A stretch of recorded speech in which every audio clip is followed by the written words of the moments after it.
Prestasi bukan cuma soal hasil, tapi tentang kolaborasi dan konsistensi dalam setiap prosesnya. Hey, hai, halo Sobat Labsyak. Welcome back to Labs Podcast episode ketiga with OSIS Sarva Satya. Nah, sekarang kan udah episode ketiga nih. Gimana kalau kita memperkenalkan diri lagi? Karena kita belum pernah host berdua nih. Bener banget tuh, nah. Perkenalkan, nama aku Najma. Dan aku Rae yang akan menemani kalian di Labs Podcast ketiga dengan judul Kolaborasi dan Konsistensi dalam mencari prestasi bersama Kak Pelangi Kamaya Basa dan Kak Kalila Divitri Jamil. Oke, gimana nih Kak kabarnya? Hai, kabar baik. Oke, kan tadi kita udah memperkenalkan diri.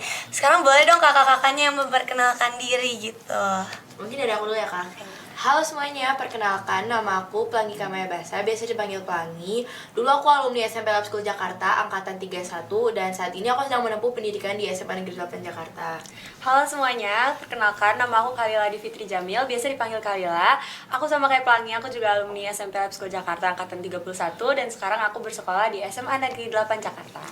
Oke, gimana nih Kak? Kangen gak sih sama SMP Lab School Jakarta? Oh, kangen banget kangen sih. banget. Dulu ngadem di sini sekarang. Sekarang di sini ya. Sekarang di sini. Wah, terus gimana nih Kak perasaannya sekarang kan udah sekolah di salah satu SMA favorit ya, yaitu di SMA Negeri 8 Jakarta. Perasaannya seneng lah ya pasti. ya. Tapi sebenarnya lama-lama kayak kalau kita ngejalanin sendiri tuh rasanya kayak ya udahlah, nggak kerasa kayak sekolah beda banget gitu ya. Paling mungkin di manajemen waktunya aja Iya, sih. benar-benar. Oke, kan SMA 8 tuh salah satu SMA yang favorit nih Kak. Kakak-kakak tuh mulai serius ngejar prestasi itu sejak kapan sih? Dan siapa orang pertama yang ngajak kakak buat konsisten? Kalau dari aku sendiri sih aku mulai ngejar prestasi itu pas kelas 7 ya. Awalnya tuh aku coba, mungkin ini sebenarnya bukan mencari prestasi sih, tapi lebih ke pengalaman. Aku tuh awalnya pas kelas 7 kan kalau di lab school kita bisa nyoba jadi MPK ya. Iya. Tapi saya waktu itu aku nggak berkesempatan untuk jadi MPK, tapi itu gak bikin aku nyerah juga sih. Aku akhirnya kelas 8 aku coba organisasi lagi dan aku juga jadi OSIS kayak kalian. Terus kalau awal mulai ngejar prestasi itu awalnya karena pas kelas 7 aku tuh sempat ikut audisi namanya Tim Maju. Nah, dari situ tuh aku mulai dikenalin sama lomba-lomba khususnya sih di bidang IPS ya, karena aku ikutnya di bidang IPS. Terus dari situ aku mulai ikut OSN walaupun juga nggak lanjut ke tahap selanjutnya. Terus juga lomba LCCM yang bareng Kalila. Terus sama ada juga lomba di UNJ. Nah, terus habis itu aku juga ikut ekstrakurikuler teater. Nah, dari situ aku juga nyari prestasi di bidang seni lewat ekstrakurikuler itu. Oke, kalau aku sendiri sebenarnya kalau mulai cari prestasi itu dari kecil sih, karena kayak orang tua aku tuh tipenya kayak nyuruh aku ikut pengalaman apapun itu, walaupun nggak kayak ikut aja, maupun mau kamu suka mau kamu nggak ikut aja, nanti masalah kamu sukanya nanti itu buat belakangan gitu, buat masa depan kamu. Tapi kalau kelas masih SMP sih aku masih banyak explore hal baru sih, kayak misalnya aku ikut padus itu kan di sini cukup aktif ya, dan banyak banget ikut lomba. Terus abis itu aku ikut organisasi juga sama kayak kalian. Terus kelas 9 aku udah mulai fokus buat ikut lomba yang kayak bisa dipakai di SPMB. Contohnya tuh tadi yang kayak Pelangi bilang di kelas 8 itu kita ikut LCCM, itu lomba cerdas cermat museum, dan itu berguna banget buat kita masuk SPMB. Jadi kalau menurut aku buat kedepannya juga nih kalian kayak SMP tuh sebenarnya nggak apa-apa seru-seruan, tapi at the same time kalian harus juga pikirin prestasi. Iya benar, dan pikirin prestasi yang kira-kira bisa menunjang ke sana gitu. Wah, berpengalaman banget ya, Nak. Dan ngomong-ngomong soal prestasi, aku mau nanya nih, prestasi terakhir yang paling kakak banggakan tuh apa sih? Dan kenapa itu jadi momen penting banget buat kakak? Coba kalian dulu. Oke, kalau prestasi terakhir kita tuh sebenarnya ada di SMA, yang dimana prestasi terakhir itu sama ya, cuman dia versi online-nya, aku versi offline-nya.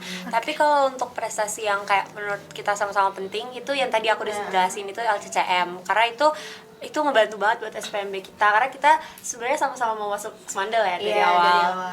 Jadinya kayak sama-sama nyari prestasi dan kebetulan bisa ngelakuin prestasi bareng-bareng gitu. Iya benar, tadi seperti yang Kalila sampaikan, kalau prestasi terakhir aku sama Kalila tuh kita ikut namanya ISIF, kepanjangannya International Scientific Invention Fair. Ya, jadi itu lomba seputar riset gitu. Tapi Kalila itu ikut versi offline yang di Bali, sedangkan aku ikut versi offline-nya, versi online-nya. Ya. Oke. Nah, terus rutinitas kakak sehari-hari itu seperti apa sih supaya progresnya tuh tetap stabil? Wah, mungkin kalau dari aku ya, aku tuh sebenarnya bukan orang yang bisa memanajemen waktu sih, tapi semenjak aku SMA, aku tuh mau nggak mau itu tuh kayak dituntut untuk lebih memanajemen waktu aku gitu loh. Dan hal itu tuh aku tuh awalnya tuh jujur ya, aku tuh awalnya pas SMP aku ngelakuin semuanya secara spontan. Tapi pas di SMA ini karena tugasnya berat, terus aku juga sama kalian tuh ikut kayak organisasi juga di sana. Akhirnya aku mulai deh ngelist tugas-tugas apa aja yang perlu aku kerjain hari ini. Kayak walaupun itu sebenarnya task simple sih, tapi itu aku belajar juga dari Kalila. Karena sebenarnya kalau dari SMP tuh aku tuh kayak apa ya, kayak aku banyak belajar juga dari Kalila. Karena Kalila tuh orangnya sangat manajemen banget, orangnya manajemen waktu banget. Sedangkan kalau dari aku sendiri sebenarnya aku kebalikannya dari Kalila sih. Nah, dan aku akhirnya nanya ke Kalila, Kal, gimana sih caranya biar kayak tetap memanajemen waktu agar kayak semuanya bisa dijalanin, akademik juga jalan, organisasi jalan, lomba jalan. Nah, kalau Kalila sendiri dia tuh mulai dari nyatet-nyatet hal apa sih yang mau dikerjain hari ini gitu. Oke. Kalau aku tadi rutinitas ya. Sebenarnya kayak tadi yang Pelangi udah bilang sih, manajemen waktu aku tuh mungkin kalau dari SMP terlihatnya oke, udah bagus gitu. Tapi kenyataannya pas SMA tuh wow, buyar sih, berantakan banget karena udah makin banyak kegiatan dan makin banyak yang harus distabilin, gak cuma akademik gitu. Walaupun mungkin aku dulu pas di SMP masih bisa nih aku spontan-spontan dikit lah, masih ada, walaupun kayak Pelangi bilang tadi kayak manajemen waktunya baik banget, tapi enggak juga. Dan kayak kalau orang-orang ngira mungkin ya karena kita anak semandal jadi dikira kayak oh belajar mulu nih tiap hari gitu. Jadi itu stereotip yang nggak pengen banget aku denger, karena kayak apa ya, enggak, kenyataannya kita nggak belajar tiap hari. Kayak kita banyak banyak aktivitas juga, ya banyak main, cuman emang mainnya yang karena yang lebih serius gitu lah jatuhnya. Oke.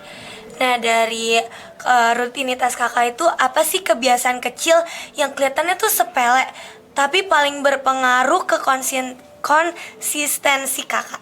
Ya paling itu sih yang tadi aku bilang, aku pertama nyatet kayak hari ini mau ngapain, karena itu menurut aku benar-benar bantu banget. Karena kan kalau misalnya di akhir hari in the end of the day itu kayak kita bakal ngeliat kan, wah ini ternyata belum dikerjain. Terus kalau misalnya sebelum tidur aku masih bisa kerjain, kayak misalnya aku belum ngerjain tugas bahasa Indonesia misalnya, aku ternyata masih ada waktu nih sebelum waktu aku tidur, jadi aku masih sempat ngerjain gitu karena aku list.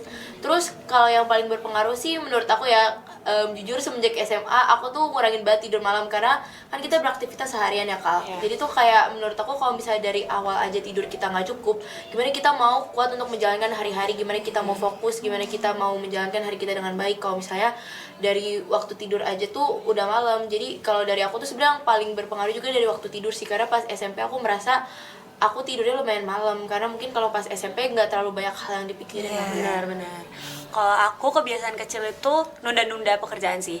Kayak misal aku baru dapet tugas nih, kalau emang aku ngerasa aku bisa ngerjainnya dan aku kayak nggak butuh bantuan dari siapa-siapa, aku bisa langsung kerjain tuh. Dan itu semenjak SMP aku udah coba usahain hal itu. Karena kenapa? Karena aku biasanya kalau pulang ke rumah ya aku pengennya nggak pengen ngurusin akademik lagi gitu kan, udah males.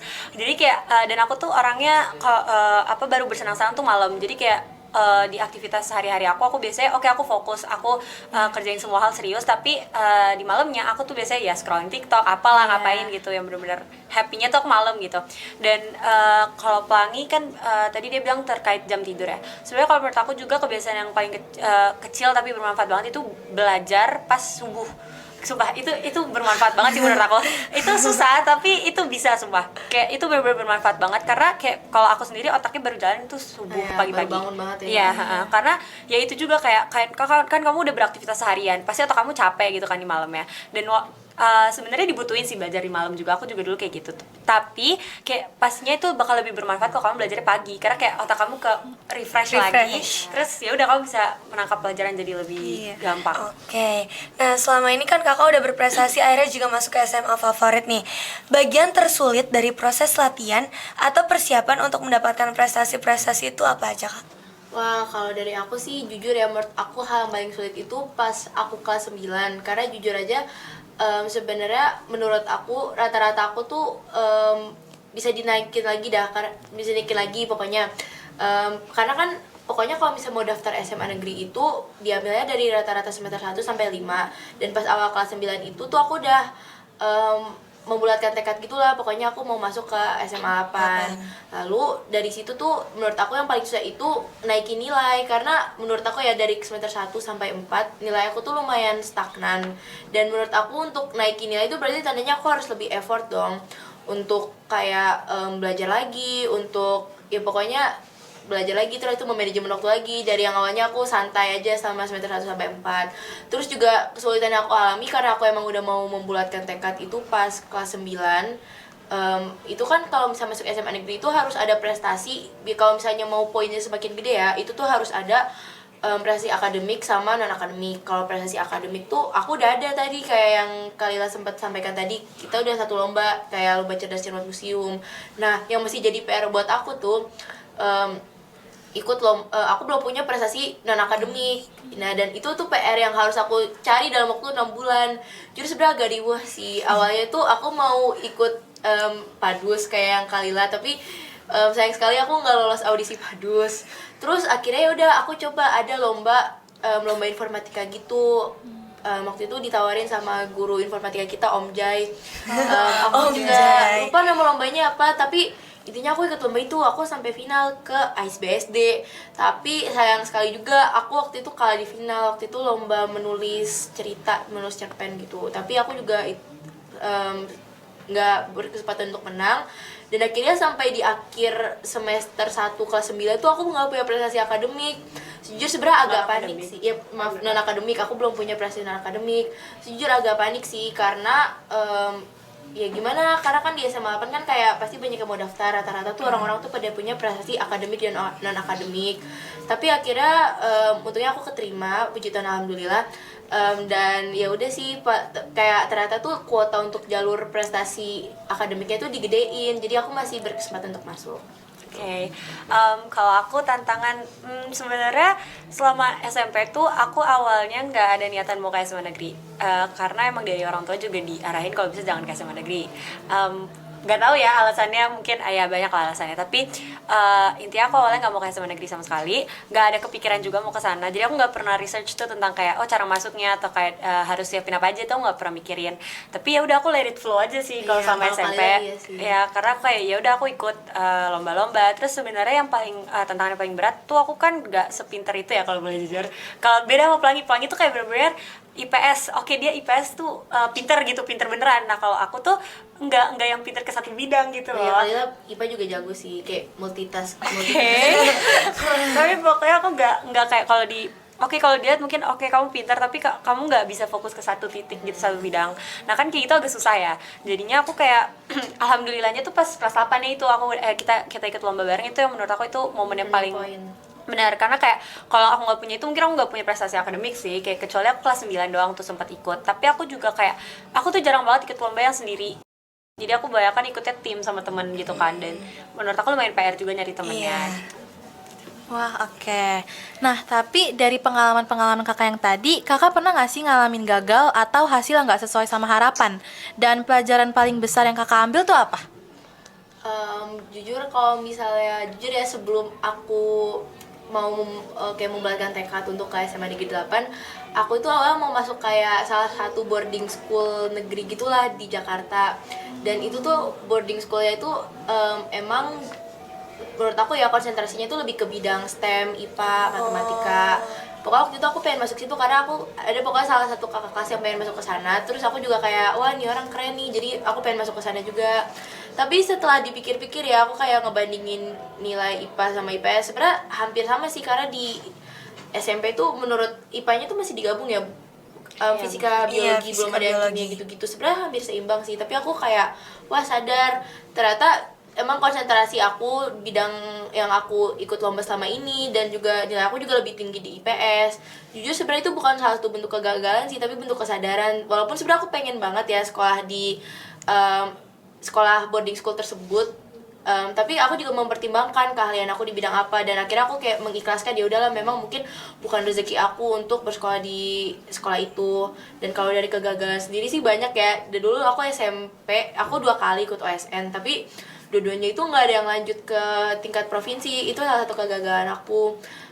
Ya sebenarnya sedih sih, karena aku juga apalagi di tahun kedua ya, karena aku udah ikut di tahun pertama kan, terus di tahun kedua juga aku ikut lagi, tapi nggak berkesempatan lolos. Tapi untungnya orang tua aku tuh juga punya pemikiran yang ya udah nggak apa-apa kalau nggak lolos. Walaupun juga udah makasih banget buat orang tua aku, juga udah waktu itu ngeluarin biaya untuk aku ikut pelatihan dan segala macam. Tapi yang penting aku pernah merasakan pengalaman gitu loh ikut olimpiade.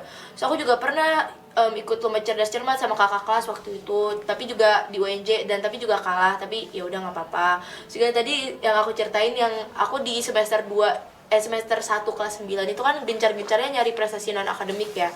Dan itu dua-duanya di kesempatan itu padu sama lomba informatika itu gagal. Tapi kayak ya udah menurut aku kalau misalnya emang itu udah ditakdirkan untuk kalian, pasti kalau misalnya emang udah takdir gak akan kemana kok. Walaupun aku juga ujung-ujungnya gagal dalam mendapatkan prestasi akademik, tapi aku tetap bisa pergi ke SMA yang aku inginkan gitu. Kalau kegagalan sebenarnya aku tuh SMP kayak bener sih, aku tuh masih terlalu banyak have fun kalau menurut aku. Kayak aku ikut aja semuanya dan aku kayak nggak berharap menang gitu loh, aku nggak berharap dapetin sesuatu penghargaan. Dan kayak aku juga pernah ikut enggak sih, aku ikut tim aku sebenarnya ikut tim maju, tapi waktu itu tuh aku nggak lolos di tahap sekolahnya gitu kan, seleksi sekolah. Karena ya tapi aku kayak kecewa, tapi kayak ya udah aja karena aku tahu kompetensi aku tuh sampai segimana gitu. Dan kalau untuk kegagalan sebenarnya aku paling ngerasa tuh pas SMA sih, karena kayak kalau SMP kayak beda gitu loh. Kayak misalnya kita di SMP nih, kita udah top berapa gitu, kita udah pinter banget gitu ngerasain di SMP. Ujung-ujungnya pas SMA sumpah itu bertemu sama orang-orang yang sama persis kayak kita tapi versi dari sekolah lain, itu jadi kayak susah banget sih. Karena kayak ya udah adu nilai, bener-bener adu nilai, adu prestasi. Dan kayak jadinya pas kita datang tuh kayak ya elah, kita kayak part yang sepertiganya aja nggak nyampe gitu loh. Kayak sumpah kita jadinya kayak nggak punya apa ya, kayak nggak jadi yang topnya gitulah. Karena di sekolah kita yang sekarang itu kelasnya lebih banyak dari SMP. Kalau SMP angkatan kita tuh 7 kelas, kan juga 7 kelas. Iya, kita angkatan kita Kalau juga di 7 angkatan kita yang sekarang itu 10 terus satu kelas 36. Jadi dari siswa sekitar 360 orang. Iya benar. Dan kayak kalau kalian tahu misalnya kan jalur masuknya nih ada prestasi, ada zonasi gitu-gitu kan. Tapi walaupun orang-orang itu zonasi ya, jujur mereka pintar-pintar. Gak ada yang kayak memandang kayak oh kamu prestasi berarti kamu pintar banget gitu. Enggak juga, karena kayak ada banyak yang anak-anak zonasi yang pintar-pintar, benar. Terus kayak menurut aku yang banyak jadi kegagalan aku tuh di situ di SMA. Kayak apalagi kalau ngejar nilai. Jujur nilai di Swandel itu susah ngejarnya. Kayak ukuran sepatu tuh udah normal kan sih. Aduh. Tapi mungkin karena kalau misalnya di angkatan aku sama Kalila ya, kita di kelas 10 itu bener-bener belajar semua mata pelajaran. Kayak biologi, fisika, kimia, sejarah, pokoknya semua IPS juga, sosiologi, geografi gitu. Jadi menurut aku ya itu agak susah juga sih maintain waktunya, karena kan kalau misalnya sekali PAS nih itu kan berarti semua mata pelajaran itu harus dipelajari gitu. Itu susah sih. Dan kayak perbedaan cara ngajarnya aja sih mungkin kalau di swasta sama di negeri ya pasti kan ada perbedaan. Dan apalagi kalau kita dituntut buat lebih mandiri, lebih belajar sendiri juga di rumah gitu kan. Menurut aku itu jadi kayak salah satu faktor yang kayak wah berarti aku juga harus fokusnya bener-bener fokus ke akademik juga nih. But at the same time kan kita juga mau ada organisasi, ada aktivitas-aktivitas lainnya. Ya itu sih kalau menurut aku jadi buat gitu. Ngejar akademiknya sih. Nah, terus kalau kakak lagi drop, kakak biasanya ngatasinnya dengan cara apa yang paling realistis dan bisa cepat balik ke ritme? Wah, kalau realistis ya aku jujur aja nih aku main sih biasanya. Main sama teman, terus habis itu nonton film atau enggak misalnya aku lagi jenuh sama belajar atau kayak organisasi atau lomba, aku biasanya kayak rehat sejenak sih. Aku biasa main HP dulu, scroll TikTok, ya kayak manusia normal pada umumnya aja, kayak lakuin apa yang disuka. Karena menurut aku ya kayak jangan terlalu apa ya, misalnya kita punya tujuan nih, misalnya kita mau dapat nilai bagus, tapi menurut aku selain mencapai tujuan itu, menurut aku hal-hal yang diperlukan untuk mencapai tujuan itu juga kita masih perlu have fun juga loh. Karena menurut aku kalau misalnya kita terlalu fokus ke tujuan yang mau kita capai dan kita nggak rest atau nggak rehat sejenak gitu, itu bakalan semakin susah menurut aku untuk mencapainya, karena kita akan kelelahan dalam proses untuk mencapai tujuan kita. Kalau lagi drop paling cerita sih, cerita entah sama teman atau sama orang tua ya, sama siapapun itu yang aku ngerasa kayak deket gitu kan. Kalau main, aku juga suka sih main, cuman kayak karena itu kan bergantung sama orang ya, karena aku nggak main sendiri gitu lah, aku mainnya sama teman. Dan kadang kan pasti teman juga punya kesibukannya sendiri, dan ya aku nggak bisa dong bergantung sama mereka juga, masa gara-gara aku lagi drop aku harus ngambil kesibukan mereka gitu kan. Ya paling sih aku paling banyak cerita. Terus kayak biasanya kalau aku udah lagi drop kayak gitu, aku coba untuk kerjain hal-hal yang kayak kecil atau yang hal-hal yang aku suka deh, hal-hal yang kayak hobi aku coba ulik lagi. Terus abis itu kayak kalau misalnya kadang tuh kalau udah di SMA ya jujur gak ada waktu buat yang kayak terlalu pusingin stres kita gitu loh. Kayak kalau kita pusingin yang ada nggak kelar-kelar gitu loh. Iya, benar-benar kayak kalau kelamaan stres juga nggak nge-solve any problem gitu. Jadi kayak sometimes aku ya udah aku coba kerjain hal-hal yang kecil kayak misalnya tugas-tugas yang gampang lah yang kayak nggak butuh terlalu banyak energi biar setidaknya tuh ada progres juga sambil stresnya itu. Nah, kalau kakak bisa ngasih 3 prinsip hidup yang selalu kakak pegang buat ngejar prestasi, itu apa aja? Kayak lu Oh ya, 3 prinsip hidup. Sebenarnya kalau hidup aku tuh nggak yang terarah banget pakai prinsip-prinsip gitu sih jujur. Aku bener-bener let it flow aja. Tapi mungkin prinsip ya. kata-kata hari ini. Boleh. Kalau nggak prinsip boleh gak sih kayak sekedar ya? Iya, nggak kayak, apa-apa. Oke, gak ada usaha mengkhianati hasil sih menurut aku. Itu udah paling menurut aku itu aku selalu pegang sama hal itu kayak karena once aku kayak aku ngerasa misalnya aku nggak dapet apa yang aku inginkan nih, pasti kan ada perasaan kayak elah aku nggak maksimal nih ngejarnya, nggak optimal kerjainnya. Nah dari situ tuh aku jadi kayak makin semangat buat ngejar-ngejar terus yang lain. Dan apalagi aku tuh tipe orangnya jujur aku agak iri kalau orang tuh dapet prestasi. Jadi kayak aku lebih iri orang dapet prestasi daripada orang punya apa something new gitu. Aku nggak terlalu pedulin hal itu, tapi aku lebih iri kalau misalnya mereka punya prestasi terus kayak misalnya diumumin di sekolah atau di pos di mana gitu kan. Itu rasanya kayak jujur berasa famous nih gitu kan. Dan aku paling menurut aku itu yang kayak prinsip yang aku selalu pegang, walaupun nggak boleh juga ya terlalu iri yang kayak sampai mencelakai atau gimana. Yang penting irinya dalam hal yang baik sih, yang jadi memotivasi diri kita buat terus berprestasi. Jujur kalau aku dari sendiri aku juga nggak punya sih kayak prinsip yang aku pegang gitu, tapi maksud aku kalau misalnya kita dipercaya untuk melakukan sesuatu, kerjakan dengan sungguh-sungguh. Karena menurut aku ya, misal tadi kan kalau Kalila dia kadang kayak suka kecewa kan kalau misalnya dia gagal misal lagi lomba tapi ternyata hasilnya belum memuaskan. Nah tapi kalau dari orang tua aku sendiri ya, karena orang tua aku selalu nanamin gini, misal aku ikut OSN 2 kali dan dua-duanya aku gagal, tapi walaupun aku nggak lanjut ke tahap selanjutnya, ada loh manfaat yang aku bisa rasain. Kayak misalnya aku dapat ilmu-ilmu baru seputar di bidang sosial yang nantinya bisa menunjang pembelajaran aku di SMA. Lalu juga aku bisa tahu rasanya berkompetisi. Lalu juga aku bisa tahu gimana ritme orang kalau misalnya lagi mengikuti sebuah perlombaan skala nasional. Jadi menurut aku ya udah, karena aku udah melakukan hal tersebut dengan sungguh-sungguh dan juga udah konsisten, walaupun hasilnya nggak memuaskan, ya udah yang penting udah dijalani sungguh-sungguh. Dan aku nggak sebisa mungkin aku berusaha untuk nggak menyesal atas apa yang sudah aku lakukan kayak gitu. Nah, kan sekarang juga kakak lagi di SMA 8 tuh banyak banget tuh yang mau ke SMA itu sekarang. Apa hal yang orang tuh sering salah paham tentang jadi anak berprestasi menurut kakak? Salah paham.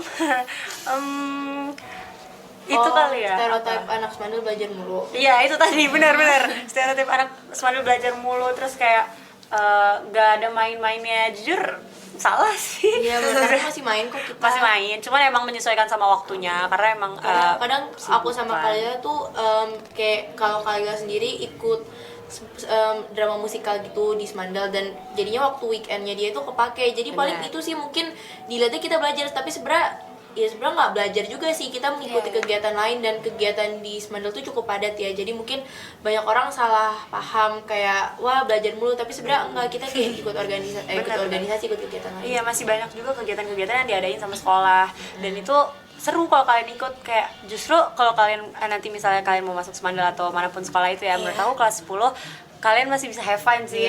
Kayak kalian masih kelas 1, kalian masih bisa ikut banyak kegiatan gitu, walaupun kalian harus juga fokus di akademik. Tapi kelas 10 tuh bawa santai dulu lah, santai. Kalau kelas 10 itu menurut aku ya, kalau misalnya kita SMP kan tujuan akhirnya kan ke SMA, dan sedangkan kalau misalnya dari SMA itu tujuan akhirnya ke kuliah. Dan menurut aku ya, kalau misalnya aku lihat dari kakak-kakak kelas tuh serem banget gak sih Kal, kayak karena kuliah itu benar-benar kayak yang apa ya, benar-benar tahap yang menunjukkan kita akan kemana gitu akhirnya karir kita mau jadi apa di masa depan. Dan menurut aku itu serem banget. Dan kalau misalnya kalian mau ke PTN ya, misal UTBK, kalau kelas 12 tuh ada yang harus namanya UTBK, dan itu tuh bener-bener yang gede-gedean skor gitu kalau misalnya kalian mau masuk ke PTN top. Begitu juga kalau misalnya mau ngejar PTLN, itu kan juga harus apply letter of acceptance, terus harus dapat LOA. terus juga harus tes IELTS, tes TOEFL, dan menurut aku ya sebelum kita mencapai tahap itu, kita tuh ya udah di kelas 10 ini menurut aku ikut organisasi, ikut kegiatan-kegiatan non akademik, jangan terlalu berfokus ke akademik walaupun jangan lupain akademik juga ya, tapi kayak coba hal-hal lain selain akademik di kelas 10 ini sih menurut aku.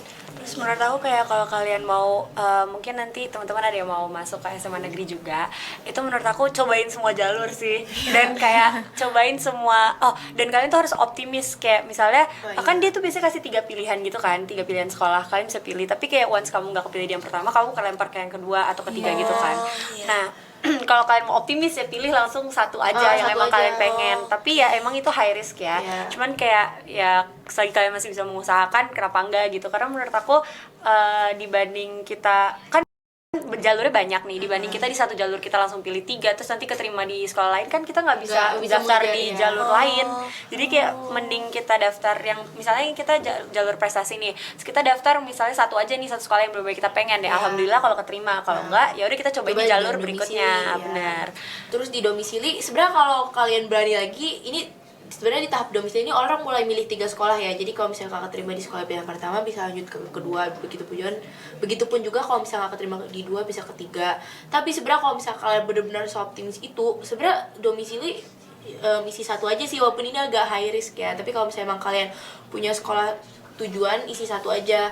Nah kalau misalnya amit-amit banget nggak keterima di domisili, masih ada tahap terakhir ya, itu sebenarnya tahap kedua. Itu tuh bener-bener udah di akhir banget. Nah itu di tahap terakhir ini, tahap kedua ini tuh bisa dia ibaratkan semua orang tuh udah dapet SMA lah, dan saingan kita untuk masuk ke SMA favorit yang negeri itu nggak sedikit. Nah ini biasanya jalur yang bisa ini sih kayak mengantarkan kita ke SMA negeri dengan saingan yang bisa dibilang cukup sedikit gitu. Temen aku ada yang masuk jalur tahap kedua gitu. Iya, sama kayak banyak orang yang nganggepnya kalau masuk SPMB tuh udah nilai akademik doang yang penting. Padahal ya kalau kita ngelihat lagi nilai akademik, oke itu menjadi part yang lumayan besar di bagian SPMB. Kan ada nilai itu apa, nilai yang kayak nanti hasil rapotnya gitu. Iya.